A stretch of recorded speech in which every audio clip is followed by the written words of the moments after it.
And how long have you worked in this neighborhood? 35 years. I've So been you've here at always 67 daily the whole 35 years, yeah. Okay. And what made you choose Sandy Hill or this location? Well, in 1985, I was, in the spring of 1985, let's say, okay, so I had just been called to the Ontario Bar. So I was now a licensed lawyer. And I was looking for an opportunity and not quite sure how I was going to begin my legal career. I was living with my mother who had Alzheimer's disease, and her husband, my father, was dead. So she was living alone. She was still in her home, but she was no longer able to take care of herself. So it was good that I was living with her. And so at that, okay, so her home was in Alta Vista, and I would bicycle down to the University of Ottawa. So I came down to Sandy Hill regularly to swim at the University of Ottawa pool. And then I met somebody in the sauna one day after swimming, or maybe before swimming, who invited me to come over here to 67 Daily because he needed a lawyer. Yeah, he was an older gentleman. He's now in his 90s. And so that day I came over here, and I never left. And you never left. All right. And yeah, I did litigation for him, and I did corporate work for him, and yeah, I went to his 90th birthday. Just I guess it's 3 years ago now. Oh my God. Wow. So, what do you love most about the neighborhood?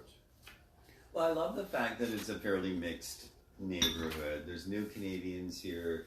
There's old Canadians here.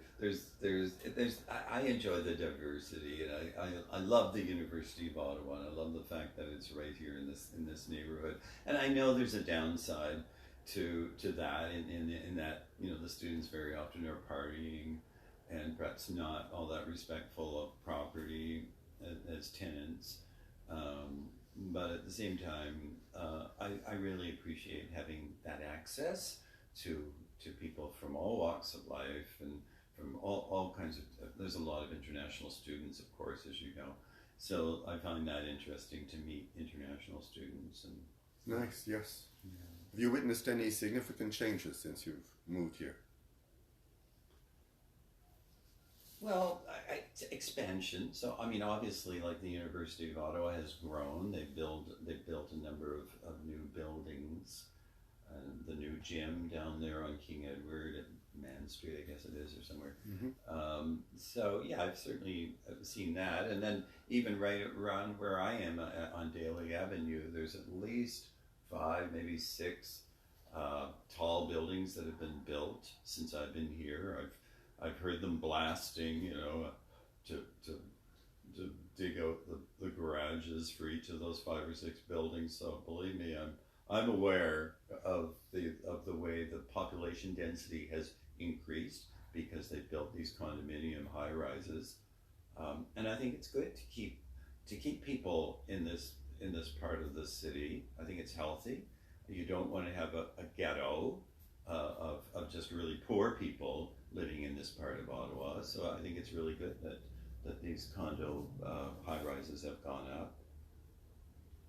Right, that would be quite the change, wouldn't it? If they right out weren't the window. here, then this whole neighborhood would just become a great big slum. True. You know? And what do you see that could be improved in the neighborhood? Well, I've always been kind of very appreciative of the fact that Action Sandy Hill has been so vigilant in terms of protecting the heritage here, the architectural heritage. Some of the lovely old homes here. It's really unfortunate that so many of them were torn down. True. And I'm just grateful that somebody stepped up to the plate at some point and said enough is enough, you know, because of course, you know, there's all these little apartment buildings that were built where once upon a time there were some lovely Victorian homes. So that's something that I think the community in Sandy Hill has to continue to do, and it's kind of a thankless job in a way, and very often It's not like people are being paid to do this. True. You know, they're just trying to protect the community before the developers just wipe it off the map. Yes. You know, I mean, well, this house that I'm in is a perfect example. It's circa 1890. It was built by a guy named Brian Heaney, I believe, whose home actually was right across the street where there's now an apartment building. Right. So, yeah. It feels like sometimes if they overdevelop, the charm of what brought the developers there winds up being wiped away. Exactly. And that all that's going to be left is access to the downtown core. Right. And what is your favorite place to go in the neighborhood? Well, I would say the university. Oh, okay. Hands down. Yeah, well, because I'm a pedestrian / bicyclist. Those are my preferred modes of transport. So when I get into the university campus, I don't feel like I'm, as a pedestrian, I for once, you know, I don't have to smell cars. I don't have to dodge cars. I don't have to think that there's a car that's about to mow me down, you know, because I'm not moving fast enough. You know, no, I really think that the cars have ruined so many cities, and there's just way too many cars. If we could cut off more I think streets. we're working on that. Pardon? I think we're working on Oh, that. I hope so. I mean, yeah. streets are getting narrower Yeah, too. and I really do like the fact that Nicholas Street is partly a mall now. Right, In between right. Besserer and Rideau. So, yeah. No, I love the campus.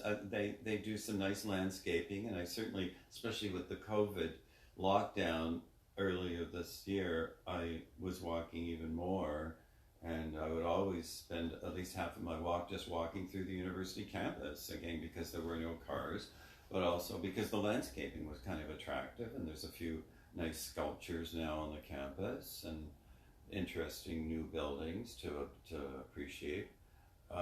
So yeah, no, hands down, it's the university campus. I think that's the most attractive thing. But of course, Daly is a beautiful street in the spring. True, yeah. With lots of flowering trees, magnolias, and fruit trees. So, and gardens. There's a lot of beautiful gardens throughout Sandy Hill. And you were talking about COVID. So how has COVID affected your business this year? Well, of course, I've had to adapt in a way to protect people coming here, and increasingly I'm meeting people remotely, virtually, through Zoom video conferencing.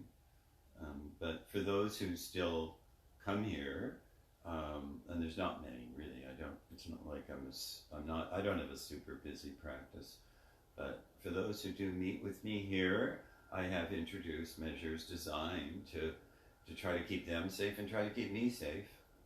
Right. What is the best way for customers to contact you? Oh, telephone, email, for sure. Yeah, I have a pretty good website now, thanks to my employee who's very tech savvy.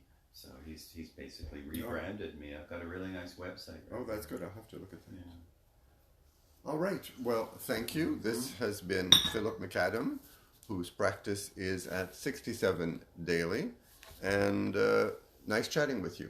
Thank you. Thank you.